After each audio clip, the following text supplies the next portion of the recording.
Hi, and welcome to Girls Lunch, your mealtime companion where we talk about food, gender, sexuality, and where everyone is welcome. I'm Nicole Hilton. I am Julia Andreas, and welcome to part 2.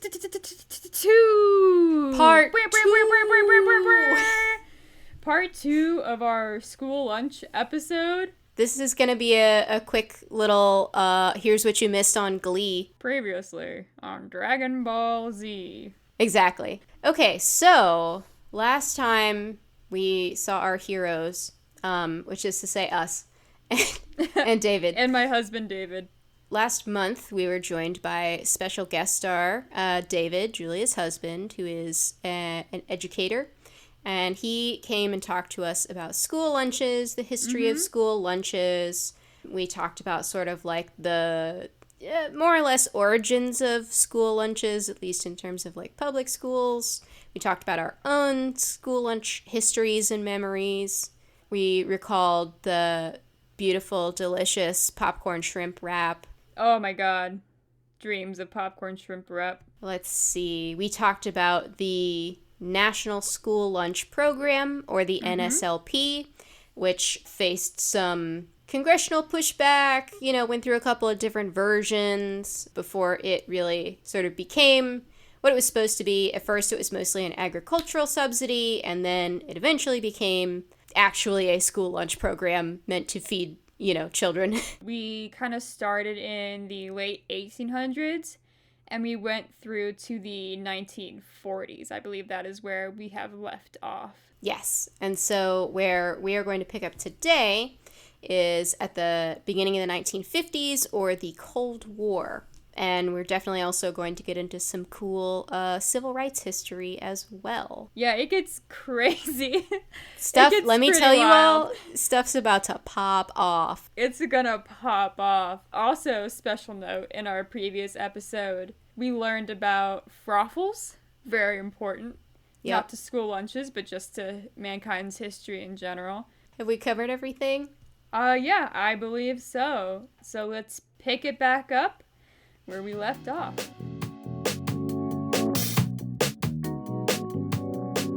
Cold War was notoriously everybody's favorite time ever. Everything was great. There were no problems whatsoever, especially not in Europe or Russia or the United States.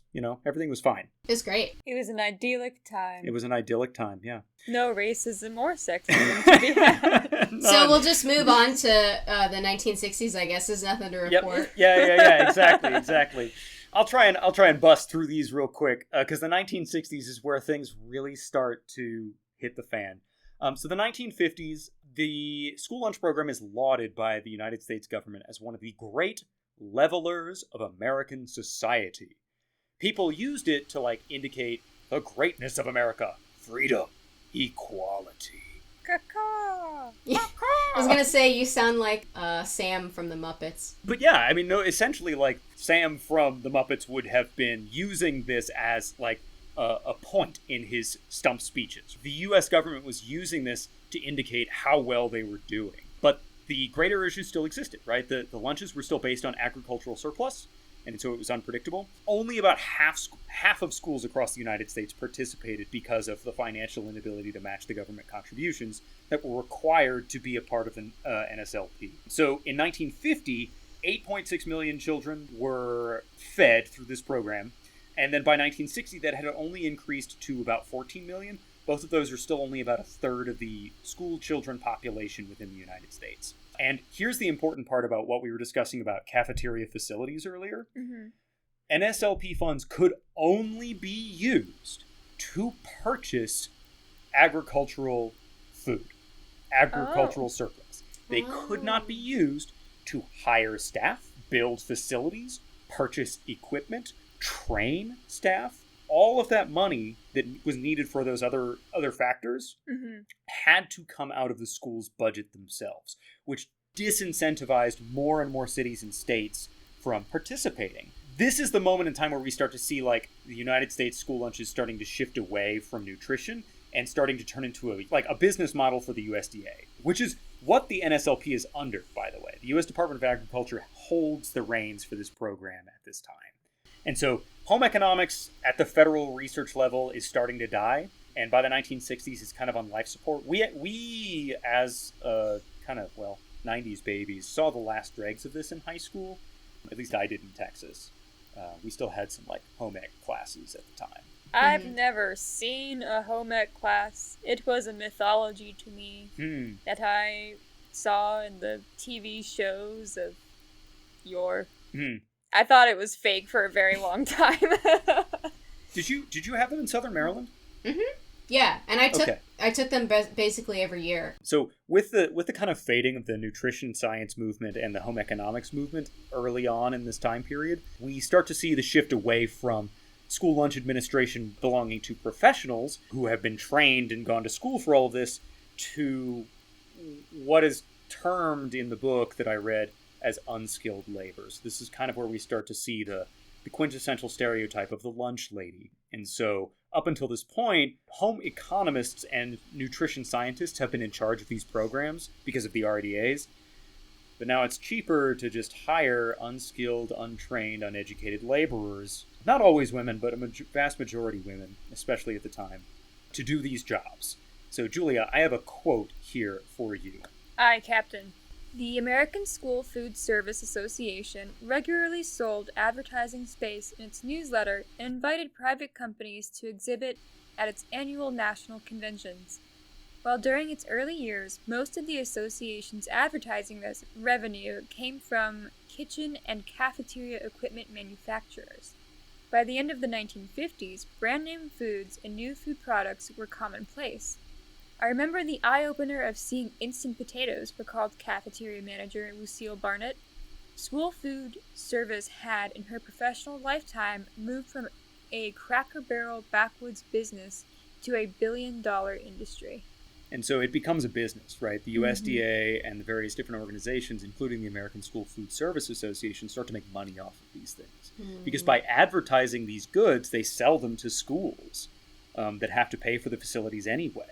So here we start to see a lot of commercialization of food and school lunchrooms and all of that.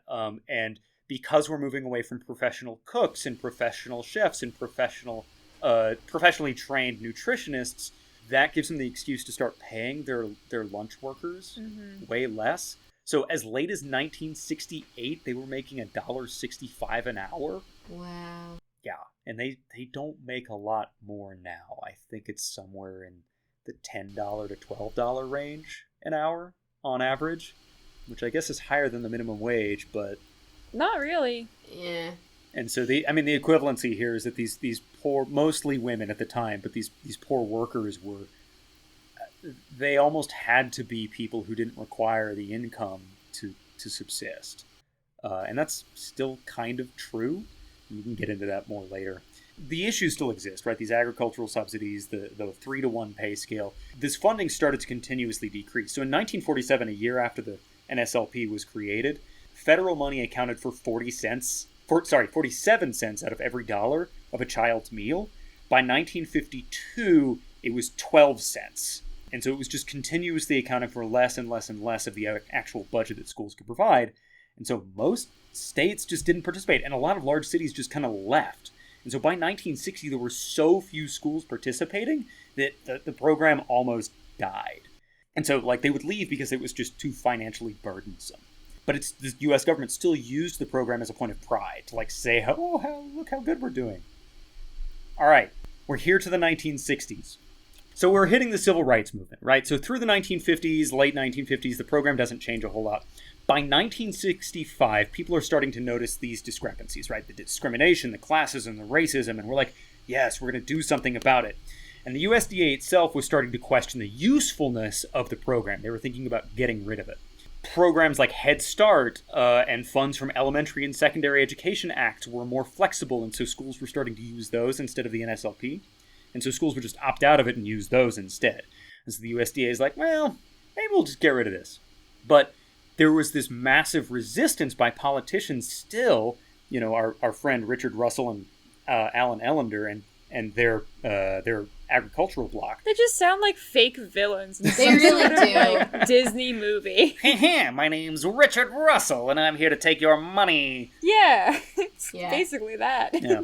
But the agricultural bloc really resisted turning this into an actual welfare program, because up until this point, it's still an agricultural subsidy program.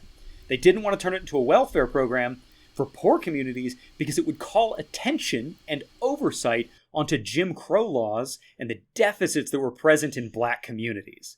Because up until this point, the whole concept of separate but equal was still there, right?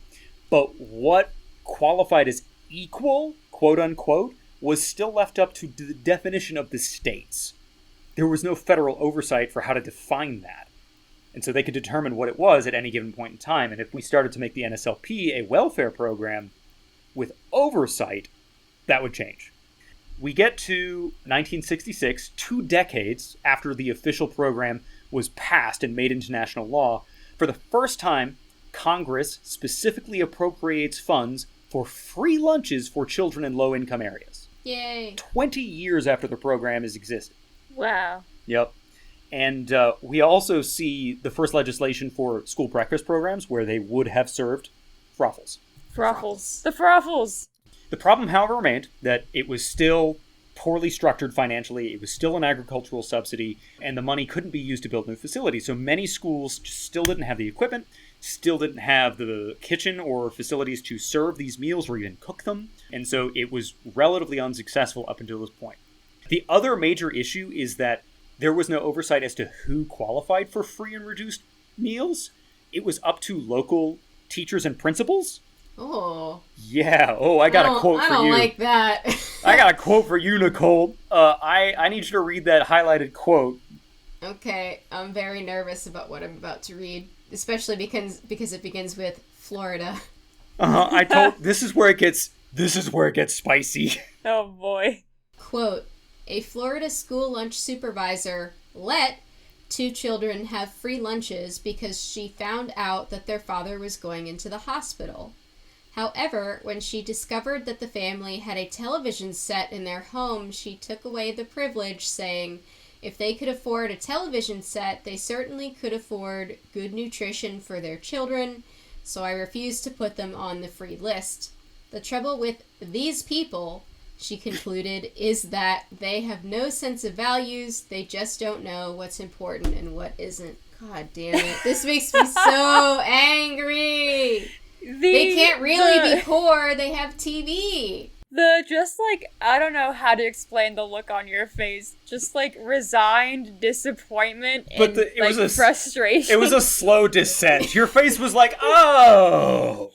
I was like, oh, I guess that's nice that she's letting them have free lunches because their dad's in the hospital. But then, as soon as when she discovered the family had a television set, I was like, God damn it, I know where this is going because this is the way it always goes.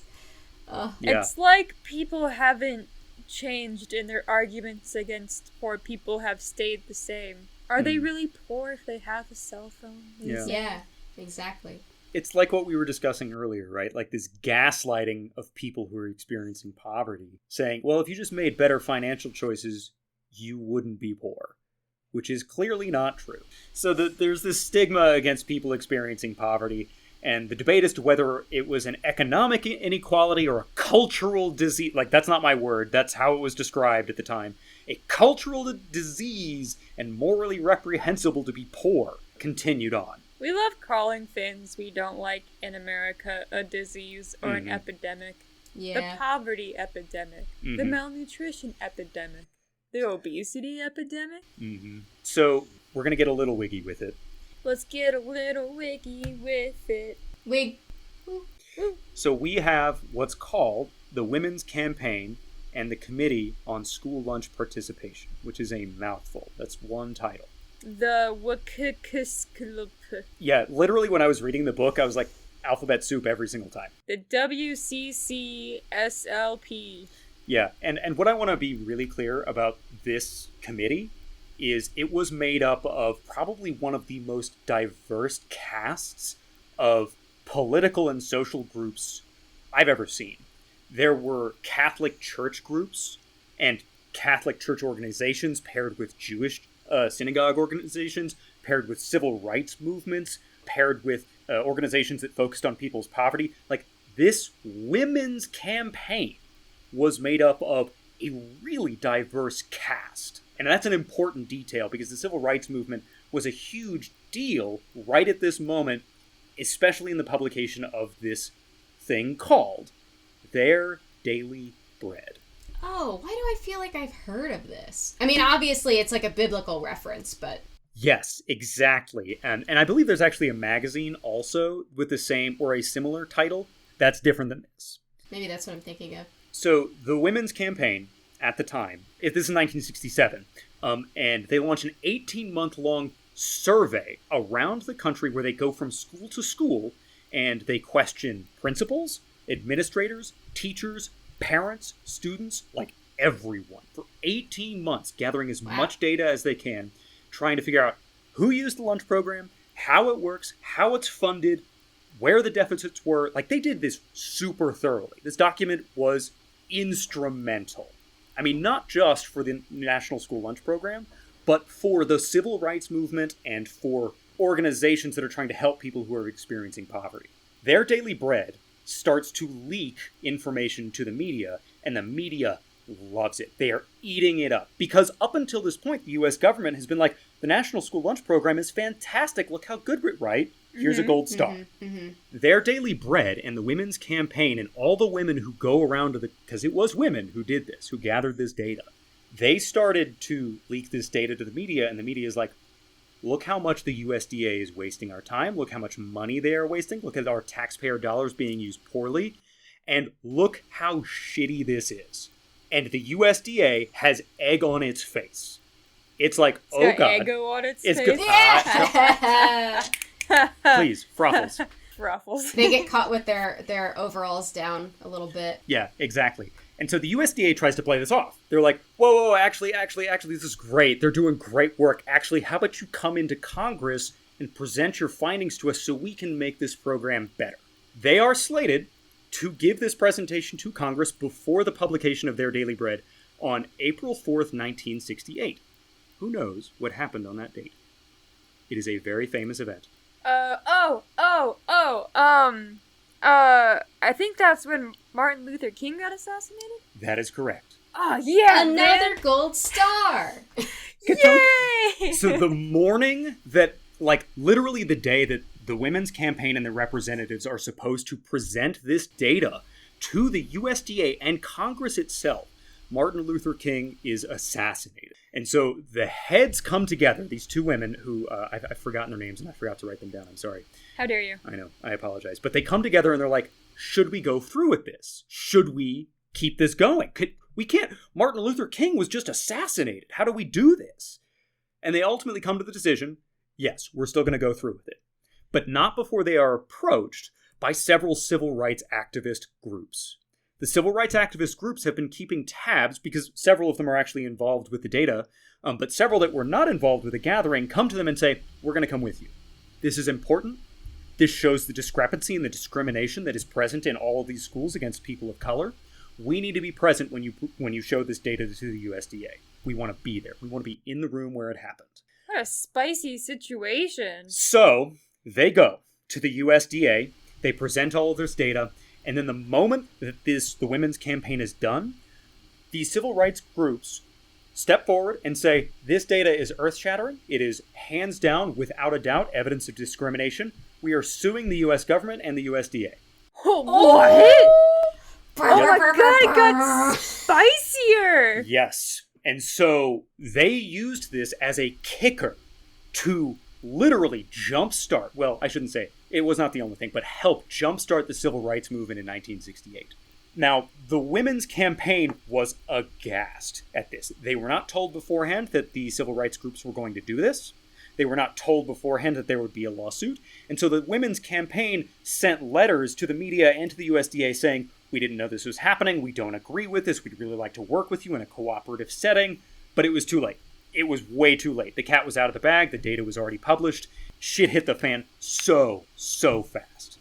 So the outcry reverberated through what was called the Poor People's Campaign, the Black Panthers, the Catholic Church Conference, and a bunch of other U.S. federal departments looked at the USDA and said, you need to make immediate reforms or we're going to take the National School Lunch Program from you and give it to somebody else.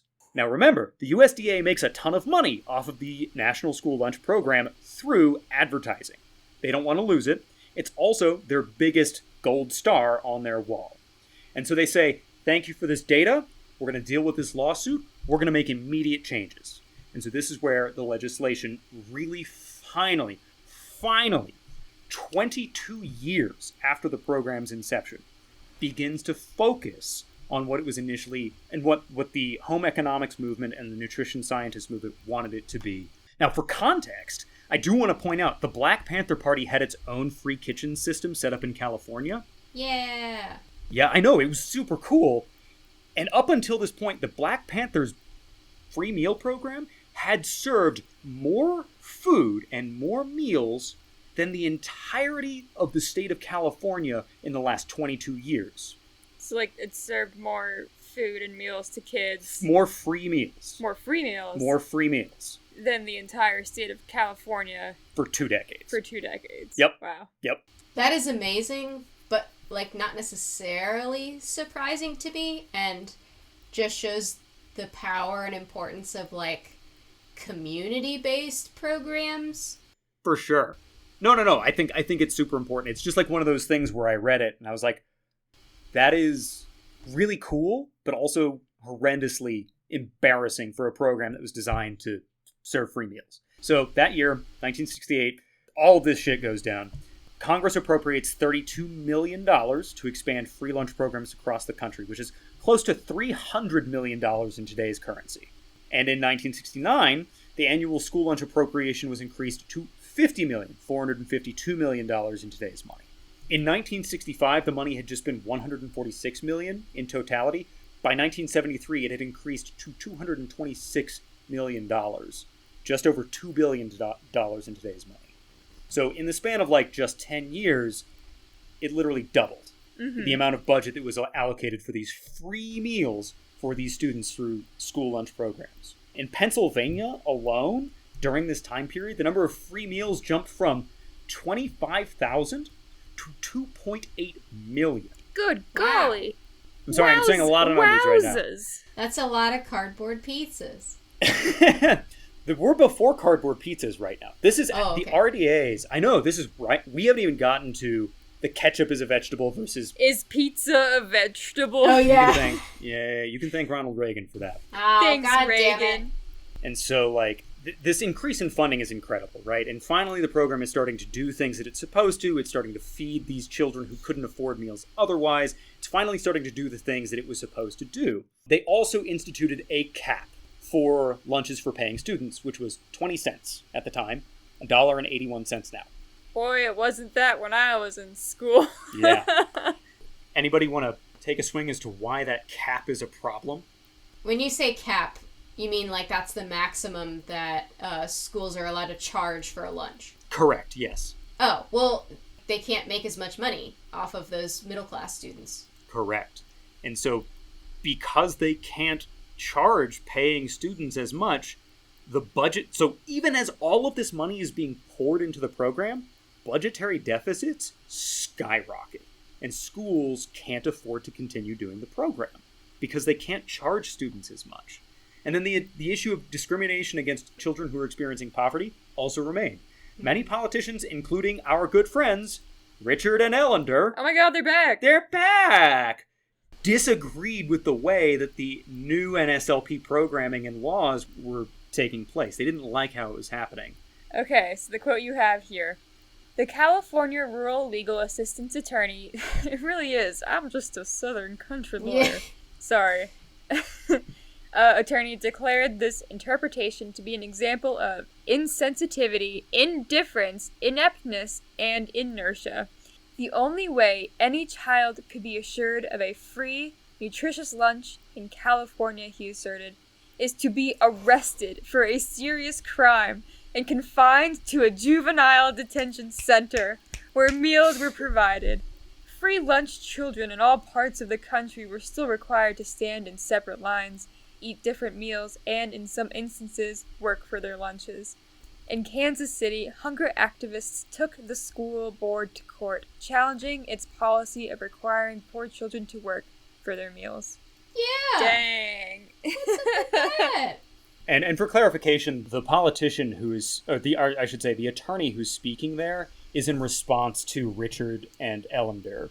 Gotcha. So the attorney was like, you don't like the way this is going? Well, then the only way that poor children can get fed is by being arrested for a crime. Snaps. Yep. There were a lot of feelings here, as there always are with food and children and education. And the issue of clear guidelines and state rights over educational processes were still being held aloft as a way to keep discrimination and segregation in place. So, like, not just Richards and Ellender, but, like, other politicians were saying it's our state's right to determine how an educational process runs, which includes school lunch, which means we can discriminate against poor people and people of color however we like. So we're going to do the 1970s and 1980s in one fell swoop. So we're going to finally to welfare and ketchup. Yay! My favorite ketchup. condiment. You mean your favorite vegetable? What? What? Specifically, tomato ketchup. So, the uprising in the 1960s caused this huge surge in free and reduced meals being offered, but a mass exodus of paying students. Part of this was classism. Paying students did not want to be associated with a program that was designed to feed children who could not afford food on their own. And so families would be like, I'm not going to feed my children with this program for poor people. No! And so they would just pull their kids out, which led to even larger budgetary shortfalls because most people were still funding these programs via paying students. So this is where we see the quality of food lunches start to just decline precipitously. So this is where we get cardboard pizza and various other bad foods. Because how do you make up for budgetary shortfalls? You don't pay your workers, and you skimp on quality. Yep. That's the American way. Mm-hmm. Yeah. We also start to see private organizations come in here, and damn do people have feelings about the private world entering education. Oh, buddy. Oh man, I bet they do. Oh, we're gonna get there. Because of these forced cuts in budget, the quality of the food declined, clearly. And as is always in the case in education, there was both overwhelming support and politically and socially. Like, I want to be clear, the NSLP was the most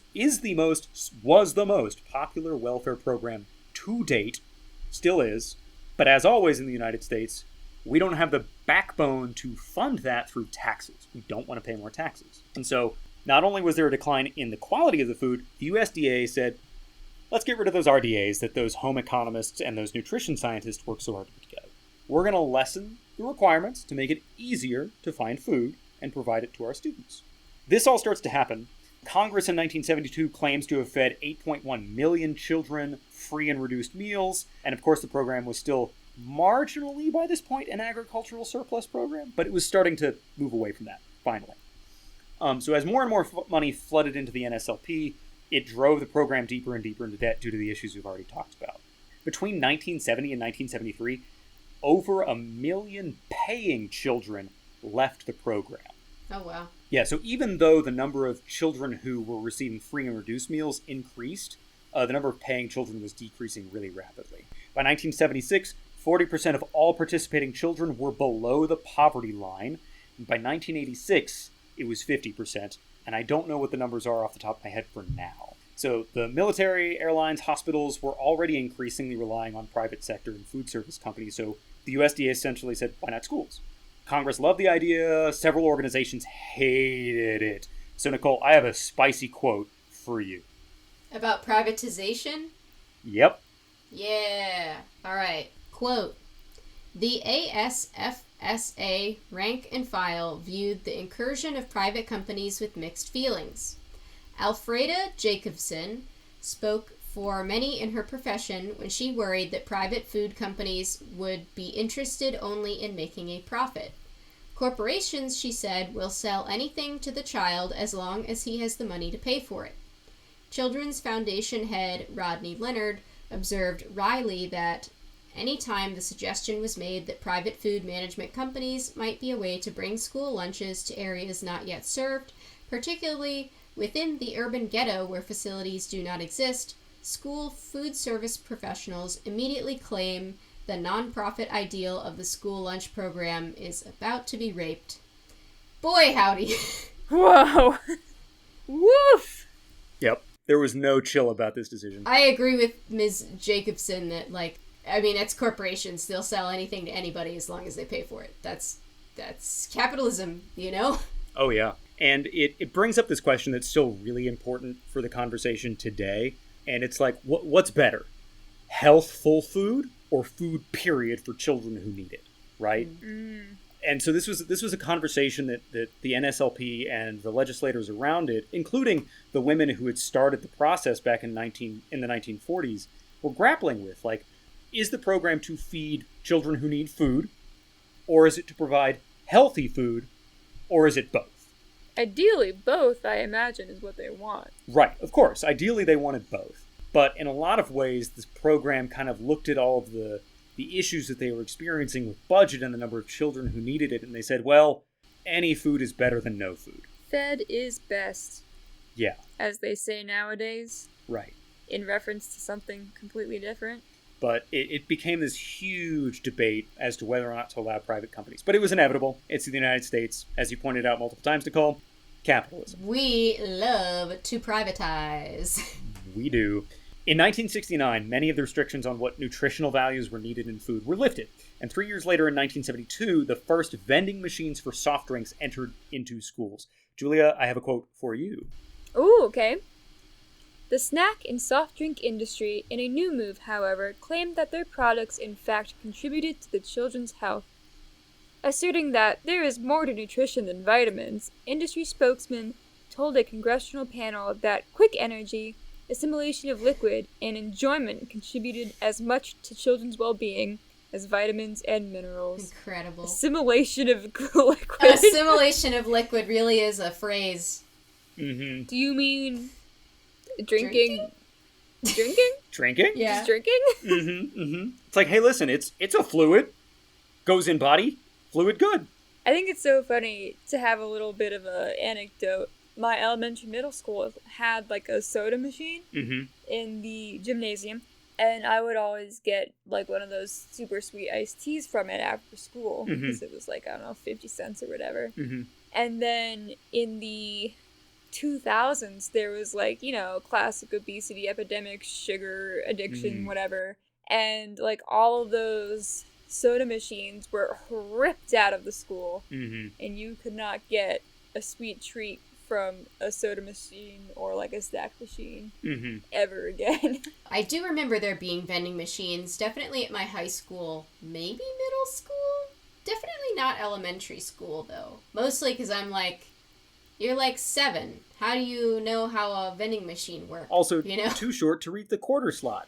Yeah. Are there vending machines in private schools? There are in at mine. least in your guys' experience? Okay. Yeah, it comes down to funding, right? So one of the reasons that private companies were really successful at infiltrating schools was not only because they offered a cheaper way to provide food to the students, it was also because schools made money off of these.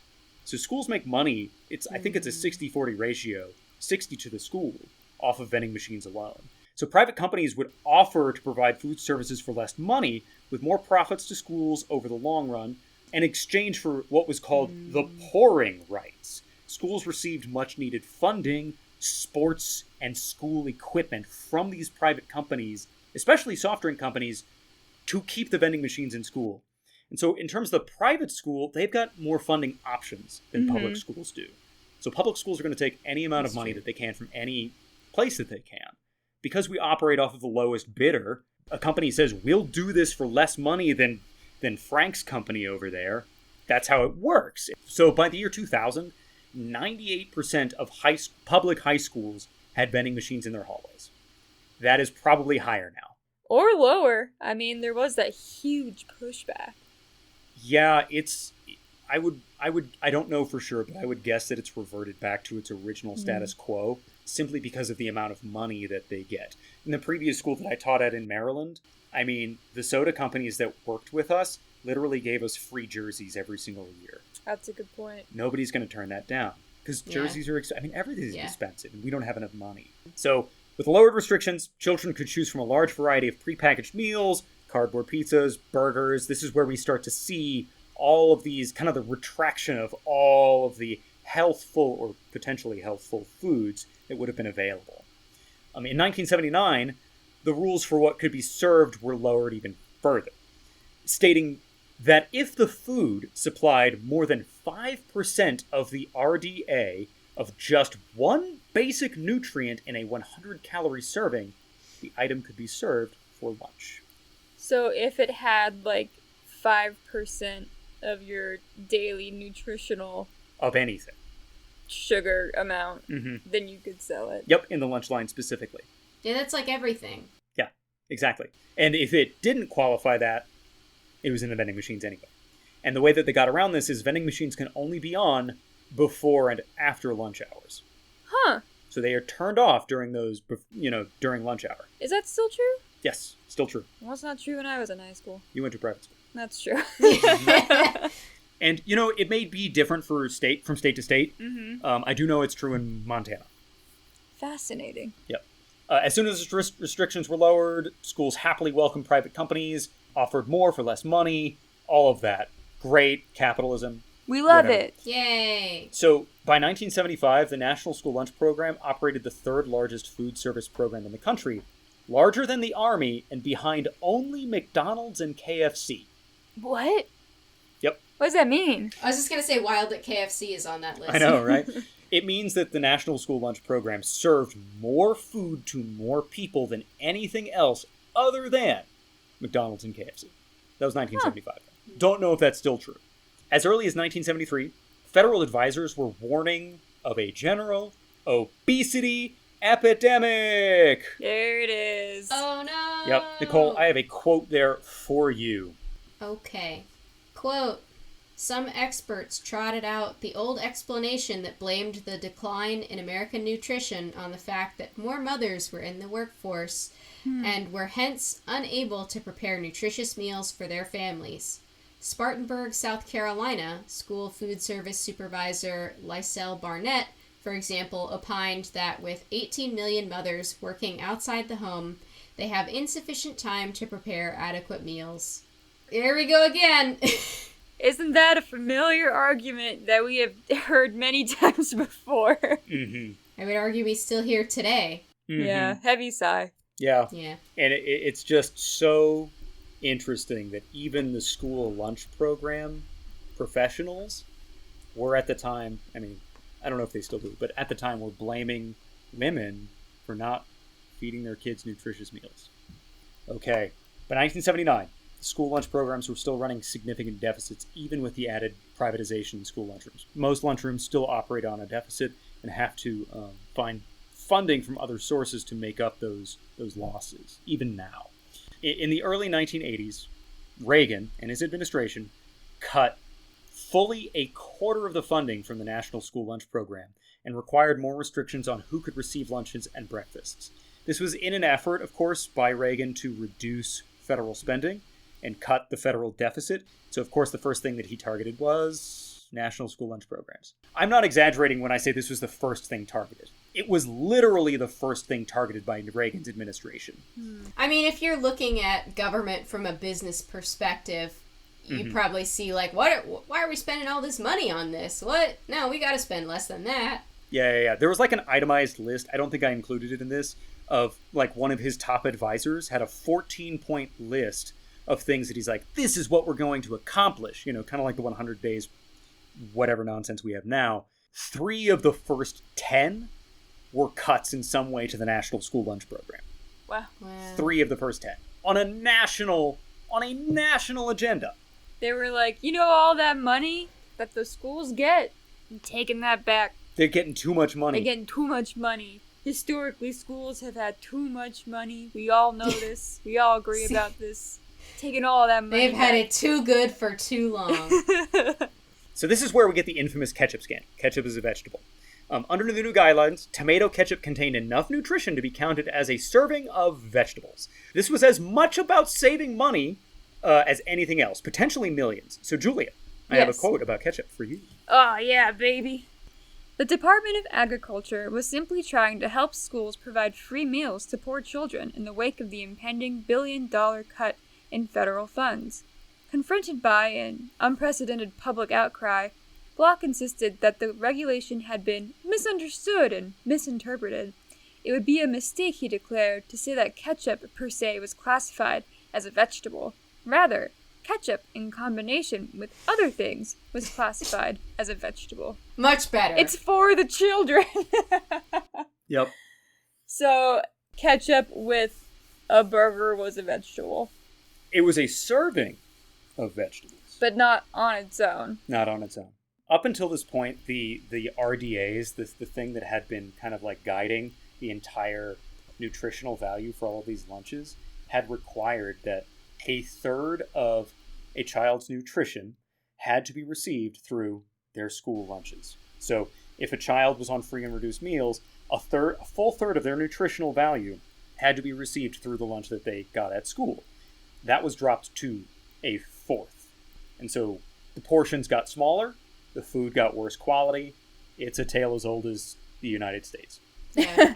I'm just thinking about the fact that, and I'm sure we're going to get to breakfast at some point, a lot of kids are having breakfast and lunch at school, meaning that for 2 out of their 3 meals a day, provided that they're getting dinner at home, which many of them may not be, you're even further reducing the quality and overall nutrition that these kids are getting. Like, the impact is twofold, you know?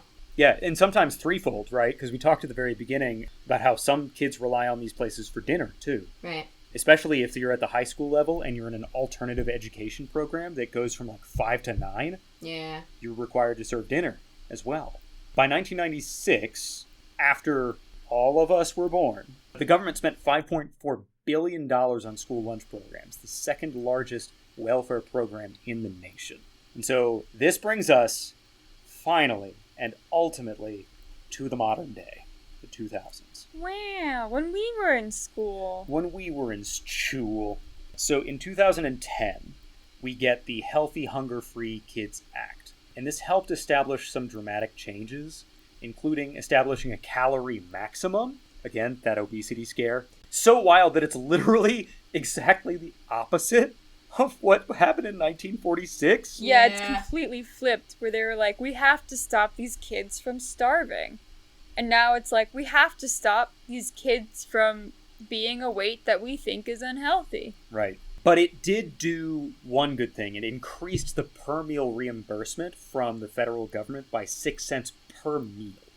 So for every meal served, they get 6 cents more, which doesn't seem like a lot. Until but, if you're add serving, up the number that you're serving, yeah. Right. If you're at 25.6 million meals a day, that's a lot of money. Mm-hmm. The 2010 Healthy Kids Act also limited the amount of competitive foods that could be sold, like branded snacks and drinks within schools. So certain brands could still sell if they met certain nutritional requirements, but it cut back a lot on the kind of fast foods and chips and sodas that were allowed to be in schools, and during what times as well. This Healthy Hunger-Free Kids Act, that's what's like Michelle Obama's big thing, right? Yeah. Exactly. Yeah, this would have been Obama's first term in office after the 2008 election. So yeah, this was Michelle Obama's big thing. You're absolutely right. Then in 2016, we have a new president. Some of the first pushes within the 100 days was to try and cut many of the Obama-era changes to the National School Lunch Program. Literally number 1 on the list was to cut funding for school lunches. And then number 14 was removing more nutritional standards for food sold that had just been instituted in 2010. So it's just like, it's the same thing over again. You're where it's right. like, first things we're gonna do, cut school lunches. Something that historically has been so well funded. Yeah. Julia, I have a quote for you right here. Okie dokie. Weaver-Hightower argues principally that school food remains so controversial nearly 75 years after becoming federal policy, because the policy's fundamental political tensions have never been resolved. The United States still struggles with key debates: whether the government should provide national aid to individuals, whether federal aid infringes on basic, often religious beliefs about culture, gender, race, and class, whether the government can tell us what to eat, whether support for this program benefits children or corporations.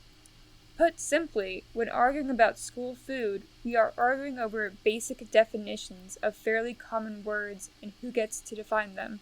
What is food, democracy, education, poverty, welfare, rights, and freedom? Snap, snap, snap, Applause. snap. That's a really good summary, I feel like, of this sort of cultural, moral tension and panic over school lunches and kids, where it's like the United States itself has not come to a agreement or conclusion about, like, should we help people who don't have the means to help themselves? Yeah. Is that the government's responsibility? Is it the individual's responsibility? How do we fund that without, like, privatizing and making it corporate? Because we've done that with everything else. School lunches are like a petri dish of, like, America's larger cultural debates and issues. Yeah, a microcosm. Right. Yeah. Yeah. Or, I mean, in a lot of cases, a macrocosm, as we saw in the 1960s. I mean, both, right? It is both. It's like that very first quote that we had where, like, food and children are both some of the most powerful symbols that we have in any culture. And any culture is going to have strong opinions about both of these things. And so feeding children who are experiencing poverty for whatever reason is fraud, because we have to come to a consensus about what it should look like. Yeah. And just generally, like you said, Julia, like, I mean, you're ultimately getting at the question of, like, what is the role of government, I have two final bullets here. We're going to talk about pizza just like we talked about ketchup. In 2010, the new USD regulations that came about under the Obama administration, or rather his first administration, redefined what regulations allowed what vegetables in what amounts to be in school lunches, including pizza sauce, and 2 tablespoons of pizza sauce to be precise. Originally, they had wanted to remove this completely.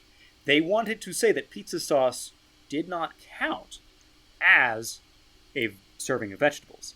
But then, capitalism. We had lobbyists who said, whoa, whoa, whoa. Nicole, will you read our final quote here? I sure will. I think I remember this. I think I remember this being on the news of, like, pizza sauce as a vegetable type of thing. I definitely remember, like, in 2010, the whole, like, Healthy Lunches Act, whatever it's called. Yeah, this is well within our lifetimes. Yeah. Oh, yeah. I was in high school when this was going on. Yeah. I remember the discourse around a lot of this. Okay. Quote, while owning the liberals, in the parlance of internet trolls, might have been reason enough for Republicans to attempt gutting USDA school lunch rules, they and their Democratic colleagues were also vigorously lobbied by manufacturers and industry groups. The salt industry didn't want any rules suggesting sodium isn't great for you. Those who make fortunes from selling pizza and a multitude of pizza-like products stood to lose substantial money. Potato industry groups also revolted, and they got their senators, both Democrats and Republicans, to reject the USDA's changes. Yes, they said, we always want fries with that. It's so interesting how, like, the persistence of our national welfare program for school lunches is now defended by corporations because those corporations can make so much money off of it. So much so that even if, like, the government wanted to cut, they're going to be pushed back against so hard by corporations because they make so much money off of it. Right. It's this double-edged sword. The corporations are providing food to communities at a cost that would otherwise be out of reach for many of them. But the food is also not good, like literally just doesn't taste good, but also probably is not the best for you over a long period of time with no other alternative. And so we have to ask the question again, what's better, to be fed or to have healthful food? Ideally both, right? Yeah. But, if you can only have one. Right. What ends up being the right answer? And I don't know. So I've got one final bullet here, and that's COVID. So COVID was a really bad time. And I'm speaking now from the personal experience as an educator. Having taught before, during, and after COVID, a lot of it was trial and error. A lot of things went wrong. The Trump administration created waivers during this time that essentially guaranteed free lunch to anybody and everybody. And lunch service workers were then suddenly deemed essential and required to work, but with no increase in pay. So, and again, vast majority of these still women, who, are working in a profession that is now deemed essential, but have no benefits therein. This lasted through December of 2021 and was extended by the Biden administration until the end of the 2022 academic year, so a third of the way through 2023. Food was either delivered by bus, or in larger districts, parents would pick up food from safe locations, like what I described in Anne Arundel County. You had a tent with hot plates and bags of food that would get handed through car windows. And a surge, this is the weirdest part to me. The NSLP became even more politically and socially popular after COVID. Even with supply chain and labor shortages, given how important the program was to so many families, not just the ones in poverty, especially for families of essential workers like nurses and doctors, right, who were required to go in but could not get food for their kids any other way than to swing by the school and pick up dinner for them and their family. And so suddenly schools became responsible for feeding a nation. And here you thought that grumpy lunch lady Doris was grumpy before. Now she's got to comply with mask mandates. It's so funny. Like that stereotype about grumpy lunch ladies. I have never seen that either. I actually feel like I'm thinking about in college at the cafeteria at college, and also like cafeteria workers at public school were some of the like nicest and also like very well respected among the students as well. I think it has something to do with like they're taking care of you, right? Like they are the ones who are feeding you, and I'm sure some of that is gendered, right? Because they are often women, and I'll say from my personal experience, often black women, and so maybe there's like some association there of like nannying, mammying, which is fraught, of course, but I feel like I've never really encountered in real life the like grumpy lunch lady. All the lunch ladies I've ever worked with who have been my peers and colleagues, because that's what they are and that's what they need to be treated like, have been the sweetest human beings I've ever met. All they want to do is make sure that the kids get fed. They do their best with limited resources and limited facilities, limited time. And, it's kind of one of those universals where kids will complain about how bad school lunches are, but I can't think of a single student in 10 years who's ever complained about one of the lunch ladies. I think, to get a little more wiggy with it, I read part of a book called The Labor of Lunch for this episode. Not that we really have any time to get into that. But it started talking about, how the lunch lady, that position, they were caretakers, right? Like, they're community caretakers. And reading it made me think about, the lunch ladies of my elementary and middle school on the days that we would have hot lunch, and how they were literally mom volunteers.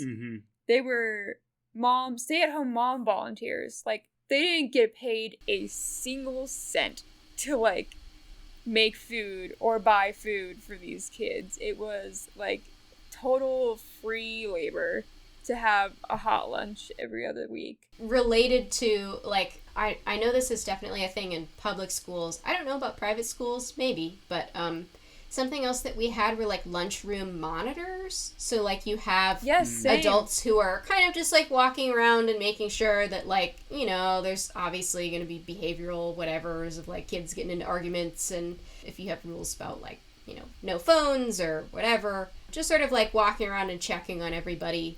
That were, now that you say that, Julia, often moms. It was often, such and such's mom is a monitor. And it was more of just, a caregiving role. Yes, they would tell you, hey, don't be on your phone, or, let's all calm down, or whatever. They were there to, break up disagreements, but it was more of just, they were walking around talking, a community-type building, or, a caregiver role. And I definitely feel like they occupy, what do I want to say, cafeteria workers and, lunch monitors, I feel occupy a little bit of an in-between space, in the sense that, they aren't quite a teacher, but it's, a trusted adult, that I feel has an important role. If you're a child of, I'm having a problem, I can go talk to this person, and they will help me, often, especially if they're a mom, it's just like having an adult around that you trust that is in like sort of a caregiving role is important for kids to have. Yeah. And I mean, like, that, I think that mindset also comes from the place of, like, how care work, or, you know, as the labor of lunch calls it, like, reproductive labor, or just, like, you know, taking care of children in layman's terms, is, like, mostly a woman's job societally.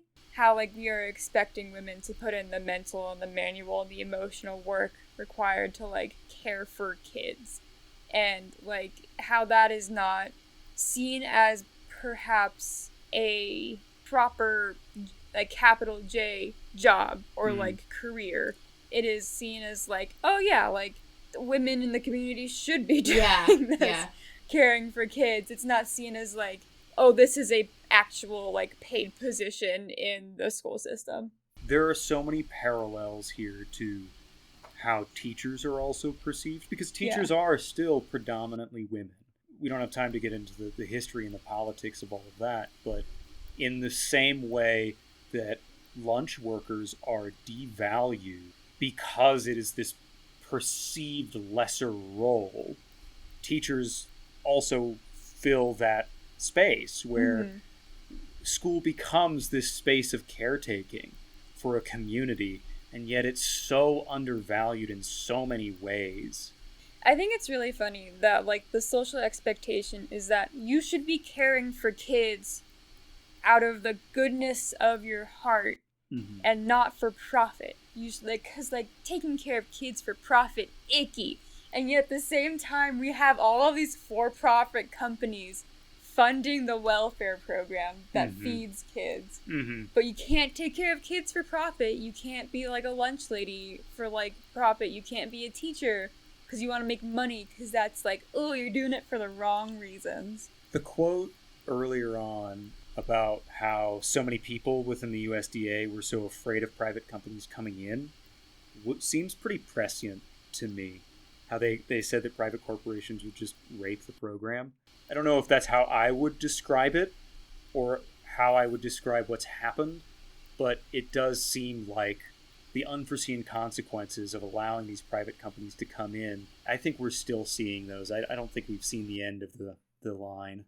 Labor of Lunch kind of talked or it argued that, like, the best way to improve the school lunch system was to invest in the school lunch worker job, which, like, would include reevaluating the work done by lunch ladies and giving them, like, kind of reverting back to the home economics of it, right? Where you have, like, skilled, educated, like, this is their career kind of people in this position, and, like, giving them infrastructure to, like, create RDA compliant foods and things. It's really, like, the argument's, like, going back to the beginning. But I find it kind of interesting how at the same time it is, like, sort of also privatizing the lunch lady position, going from, like, a caretaker of, like, the kids or, like, community mothering, taking that out of it and making, like, it more like a catering job position. It's like back what we were saying, there's no great answer for how to make things better. It's one of those things that so many people outside of education don't quite understand, is the scope and scale of the issue, right? If we're just looking at the National School Lunch Program, if we've got 96,000 public schools roughly participating in a school lunch program with hundreds of millions of mouths and meals to feed every single day, how do you do that efficiently? How do you do that in a way that is going to be healthy, nutritious, timely, effective? How are you going to make sure that everybody gets exactly what... The scale and scope of it is so monumental. And people outside of education, and especially politicians, I think, look at it and say, oh, well, if I make this one slight policy change, it'll fix everything.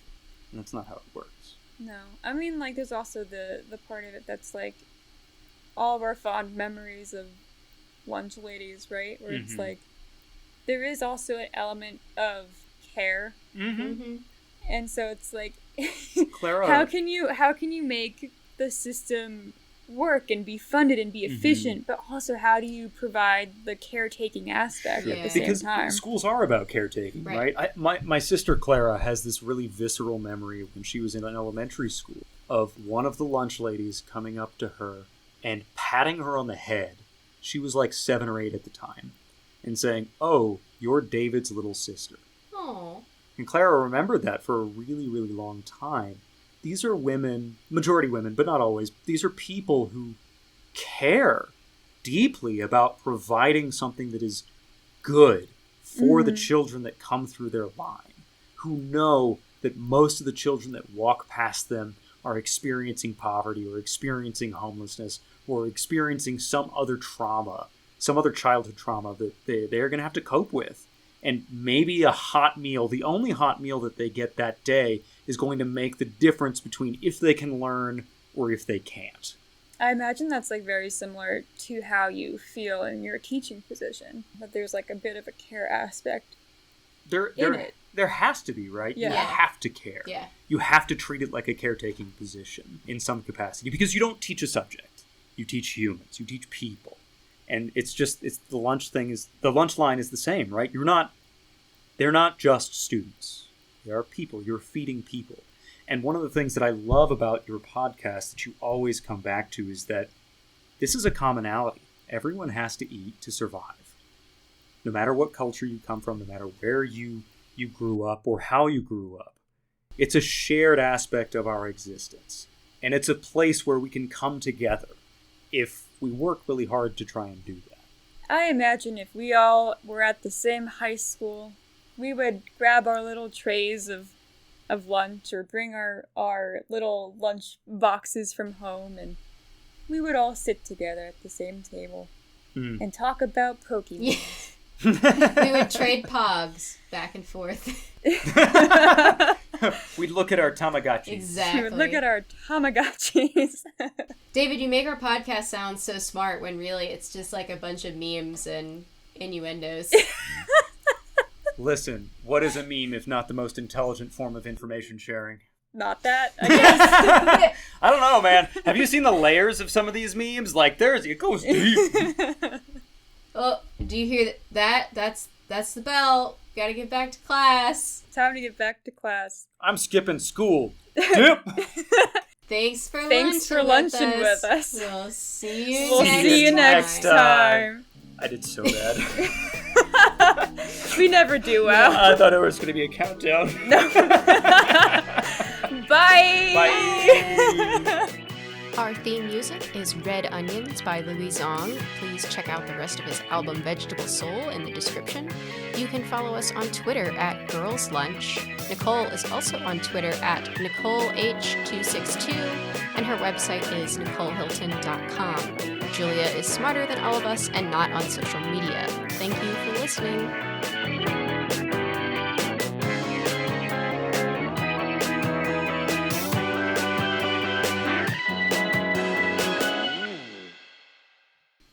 And what? Oh my god.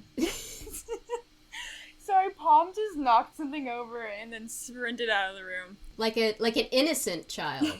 Like an innocent child that has not done anything wrong. Anything wrong.